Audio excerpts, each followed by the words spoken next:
आप सभी का बहुत बहुत स्वागत है आपके अपने YouTube channel study material by DS में। और इस वीडियो में हम बात कर रहे हैं यूपी बोर्ड 2023 की जो आपकी एग्ज़ाम लगातार कंडक्ट कराए जा रहे हैं। तो आज कक्षा 10 का जो साइंस का एग्ज़ाम था वो यहाँ पे कंडक्ट हो चुका है। तो हमें जो पेपर सेट मिला है उसका नाम है 824 यानी कि 824 ई के नाम से जो ये आपका पेपर सेट है, इसका यहाँ पे हम इस वीडियो में सॉल्यूशन करने वाले हैं। इसके अलावा दोस्तों देखिए, अगर आपके पास भी कोई और दूसरा सेट है तो आप लोग हमें इस वीडियो के कमेंट बॉक्स में कमेंट करके बता सकते हैं, या फिर हमारा जो व्हाट्सएप ग्रुप नंबर है 7651815535, इस नंबर पर भी आप हमें व्हाट्सएप के जरिए अपना जो पेपर है उसकी फ़ोटो क्लिक करके हमें सेंड कर सकते हैं, ताकि उन सेट का भी हम जो वीडियो है अलग से बनाकर इस चैनल पे अपलोड कर सकें। फिलहाल के लिए 824 ई के जो आपका एग्ज़ाम था, जो पेपर सेट था, उसका यहाँ पे हम सॉल्यूशन करने वाले हैं। उससे पहले आप सभी से रिक्वेस्ट रहेगी कि अगर आपने पहली बार चैनल पर विजिट ऑन किया है तो चैनल को सब्सक्राइब करके बेल आइकन को प्रेस जरूर कर लें, ताकि हर एक वीडियो का नोटिफिकेशन आप लोगों तक सबसे पहले और फ्री में बड़ी ही आसानी से पहुँचता रहे। तो चलिए वीडियो को स्टार्ट करते हैं। तो देखिए, सबसे पहले यहाँ पे लिखा है कि 2023 यानी कि 2023 में जो आपका आज एग्ज़ाम कंडक्ट कराया गया है, तो समय लिखा है कि 3 घंटे 15 मिनट 824 ई के। इसके अलावा आपके यहाँ पे इंस्ट्रक्शन यहाँ पे दे रखे हैं कि प्रारंभ के जो आपके 15 मिनट हैं परीक्षार्थियों को प्रश्न पत्र पढ़ने के लिए, ये सारी चीज़ें आपको पता है। इसके अलावा आपका पूर्णांक यहाँ पे लिखा है कि 70 नंबर का आपका पेपर है।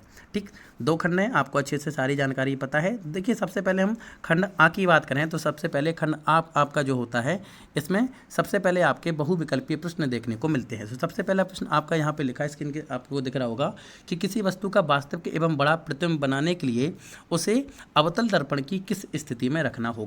ये अवतल दर्पण से प्रश्न यहाँ पे पूछा गया था। तो आपको जानकारी होनी चाहिए कि अवतल दर्पण जो होता है उससे कुल मिला के 6 स्थितियों में हम प्रतिबिंब प्राप्त कर सकते हैं। तो सबसे पहले अगर ऑप्शन की बात करें तो ये लिखा है वक्रता केंद्र पर। तो अगर कोई भी जो वस्तु है वक्रता केंद्र पर रखी होती है तो उसका जो प्रतिबिंब है एग्जैक्टली जितनी वस्तु आपकी जितनी लंबाई में होती है उतना ही बड़ा आपका प्रतिबिंब बनता है। तो यानी ये तो इसका ऑप्शन नहीं होगा। इसके अलावा बात करें सी पर, तो दर्पण के ध्रुव पर कभी वस्तु नहीं रखी जा सकती, यानी कि ये भी ऑप्शन आपका नहीं होगा। और अगर हम डी ऑप्शन की बात करें तो ये लिखा था कि दर्पण के ध्रुव और फोकस के बीच में, तो दर्पण के ध्रुव और फोकस के बीच में रखेंगे तो प्रतिबिंब बड़ा तो बनेगा, लेकिन वास्तविक की जगह वो कैसा बन जाएगा, आभासी। तो कुल मिला के इसका जो सही जवाब था वो था आपका ऑप्शन नंबर बी, यानी कि अगर हम अवतल दर्पण के सामने किसी वस्तु को वक्रता केंद्र और फोकस के बीच में रखेंगे तो हमें वस्तु का वास्तविक और बड़ा प्रतिबिंब यहाँ पे प्राप्त होगा। ठीक है। इसके अलावा दूसरा क्वेश्चन यहाँ पे था कि किसी भी लेंस की जो क्षमता होती है उसकी इकाई क्या होती है। तो आपको पता होना चाहिए कि लेंस की जो क्षमता होती है उसका जो मात्रक है उसकी इकाई की बात करें तो वो डायोप्टर होता है। इसको हम डी से प्रदर्शित करते थे, लेकिन यहाँ पे ऑप्शन में मीटर प्रति मीटर और मीटर प्रति सेकंड दे रखा है। मतलब कि यहाँ पे आपका जो सही जवाब था वो ऑप्शन नंबर डी, यानी कि इनमें से कोई नहीं यहाँ पे होने वाला था। क्वेश्चन नंबर 3 था कि एक श्वेत प्रकाश किरण जब किसी कांच के त्रिकोणीय प्रिज्म से गुजरती है तब उसके रंगों में अलग अलग विक्षेपण होता है, तो सबसे अधिक विचलन किस रंग के लिए होगा। तो ये प्रिज्म से वर्ण विक्षेपण वाला क्वेश्चन था। तो आपने कुछ इस टाइप से यहाँ पे इसका डायग्राम पढ़ा होगा। तो यहाँ पे जब 7 कलर यहाँ पे निकलते हैं तो इसमें से आपने देखा होगा कि विबग्योर के कुछ फॉर्म में यहाँ पे निकलता है। तो सबसे नीचे जो आपकी प्रकाश किरण आती है वो आपकी बैगनी रंग की होती है। तो इसी का जो सबसे अधिक जो है विचलन हमें देखने को मिलता है। तो सही जवाब था इसका ऑप्शन नंबर डी, बैगनी रंग की प्रकाशिक किरण। इसके अलावा चौथा क्वेश्चन था कि सूर्य श्वेताव प्रतीत कब होता है, यानी कि जो हमें व्हाइटिश कलर का दिखाई देता है सन, तो ये किस समय होता है। तो देखिए, सूर्योदय और सूर्यास्त की बात करें तो यहाँ पे आपको थोड़ा हल्का सा लाल दिखाई देता है। और अगर हम दोपहर समय की बात करें तो दोपहर के समय आपका जो सूर्य होता है वो हमें कुछ सफ़ेद सा हल्का पीला सा यहाँ पे दिखाई देता है। तो ऑप्शन नंबर सी इसका सही जवाब था। इसके अलावा बात करें क्वेश्चन नंबर 5 की, तो किसी वस्तु का जो प्रतिरोध है निम्नलिखित में से किन बातों पर निर्भर नहीं करता है। तो देखिए, कोई आपका फॉर्मूला होता है रो बराबर R × A अपॉन में L। तो अगर हम प्रतिरोध की बात करें तो यहाँ पे प्रतिरोध का अगर हम फॉर्मूला बनाएंगे तो यहाँ पे बनेगा R बराबर रो × L अपॉन में A, यानी कि जो प्रतिरोध होता है वो चालक की लंबाई पर, उसके अनुप्रस्थ काट के क्षेत्रफल पर, इस पर तो निर्भर करता है। अब यहाँ पे ऑप्शन दे रखा था कि इसके आकार और पदार्थ का घनत्व, तो यहाँ में से हमें कौन सी चीज़ें हटानी है। ठीक, तो यहाँ अगर हम सही बात करें तो इसका ये ऑप्शन ठीक है, ये ऑप्शन ठीक है, इसके अलावा इसका ये ऑप्शन ठीक है, या फिर यहाँ पे हम कह सकते हैं कि यहाँ पे जो आपका सही जवाब होता है वो यहाँ पे हो जाता कि चालक के पदार्थ के घनत्व पर। ठीक है। इसके अलावा बात करें क्वेश्चन नंबर 6 की कि कब 4 विद्युत चालकों का समायोजन बनाने पर उनका परिणामी प्रतिरोध न्यूनतम होगा। तो इसमें आपको सभी ऑप्शंस को यहाँ पे चेक कर लेना था। इसके लिए आप एक काम कर सकते थे कि अपने मन से R1, R2, R3 और R4 की वैल्यू 1 ओम मान के रख लेते, और जैसा कि ऑप्शन में कहा गया था एक बार सभी को समांतर क्रम में जोड़ के फॉर्मूला लगा देते, एक बार श्रेणी क्रम में, कुछ इस तरह से आपको करना था। तो जिस भी ऑप्शन में आपका आंसर सबसे कम आता वही आपका यहाँ पे सही जवाब होने वाला था। क्वेश्चन नंबर 7 था कि एक विद्युत धारावाही चालक के कारण उत्पन्न चुंबकीय क्षेत्र की दिशा ज्ञात करने के लिए निम्नलिखित में से किस नियम की सहायता लेते हैं। तो इसका सही जवाब है, इसी को कहते हैं दाएं हाथ के अंगूठे का नियम, इसी को कहते हैं दक्षिणावर्ती पेंच का नियम। इस नियम के अनुसार यदि हम अपने दाएं हाथ में एक पेचकस को इस प्रकार पकड़ेंगे, हमारा जो अंगूठा होता है वो चालक में धारा की दिशा में हो, तो हमारी जो लिपटी हुई उंगलियां होती हैं वो चुंबकीय क्षेत्र या फिर चुंबकीय बल रेखाओं की दिशा को यहाँ पे प्रदर्शित करता है, यानी कि ऑप्शन नंबर सी इसका सही जवाब यहाँ पे हो जाता है। देखिए इसके बाद हमारा उपभाग बी, यानी कि यहाँ पे हम केमिस्ट्री के बारे में डिस्कस करेंगे। तो क्वेश्चन नंबर 8, निम्नलिखित में से कौन सी धातु ठंडे जल के साथ क्रिया करने के बाद हाइड्रोजन गैस निकालती है। इसके अलावा था कि निम्नलिखित में से कौन सा एल्कीन का उदाहरण है। तो आपको पता है कि एल्कीन, एल्कीन, एल्काइन, यानी कि सिंगल बॉन्ड, डबल बॉन्ड और ट्रिपल बॉन्ड, ये आपको पता हो। सिंगल बॉन्ड होता है तो उसको एल्कीन बोलते हैं, डबल बॉन्ड होता है तो एल्कीन बोलते हैं, और ट्रिपल बॉन्ड होता है तो उसको एल्काइन कहते हैं। तो ऐसा ऑप्शन आपको यहाँ पे देखना था। तो ऑप्शन नंबर बी आपको यहाँ पे दिखाई देगा, जिसमें कि ओनली जो है आपका डबल बॉन्ड दिखेगा, यानी कि CH2 डबल बॉन्ड CH2 यहाँ पे एक एल्कीन का एग्जाम्पल आपको दे रखा था। इसके अलावा क्वेश्चन नंबर 10 था कि 1 बिलियन लाल लिटमस को नीला कर देता है, तो इसका pH मान कितना होगा। तो देखिए आपको पता होना चाहिए कि लाल लिटमस को कौन नीला करता है।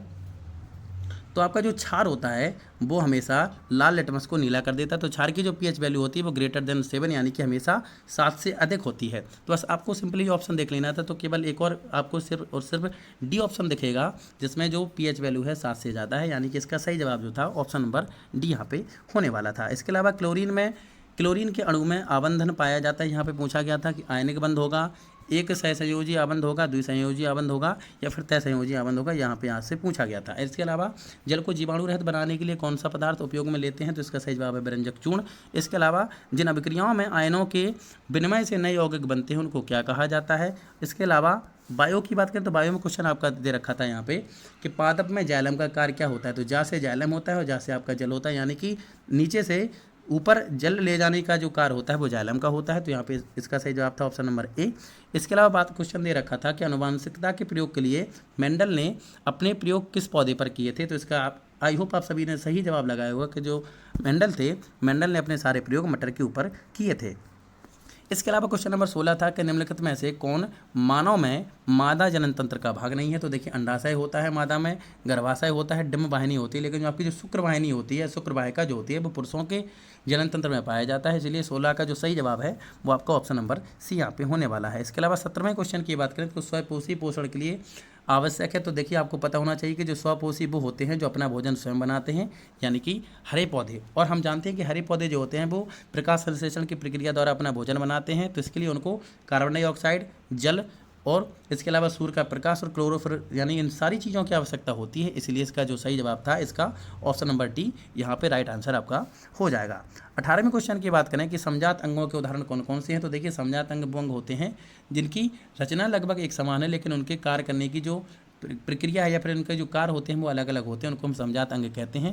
तो इसका जो सही जवाब था option number A, option number B, option number C, यानी कि तीनों के तीन जो आपको दे रखे हैं ऑप्शन में, ये सभी के सभी समजात अंग हैं। तो इसका सही जवाब जो था इनमें से सभी, यानी कि डी ऑप्शन आपका यहाँ पे राइट होने वाला था।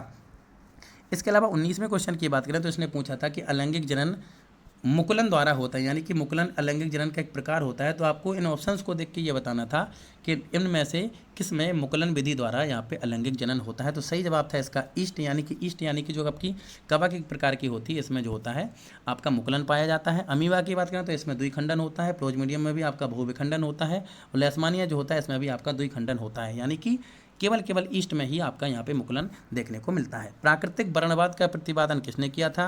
नेचुरल सिलेक्शन आपको पता होना चाहिए, ये आपका जो सिद्धांत है वो डार्विन के द्वारा दिया गया है। तो यानी कि क्वेश्चन नंबर 20 का सही जवाब हो जाता ऑप्शन नंबर बी। तो ये तो थे आपके 20 क्वेश्चन जो कि आपके बहुविकल्पीय थे। इसके अलावा बात करें तो देखिए फिजिक्स में सबसे पहले एक सवाल दे रखा था आपको।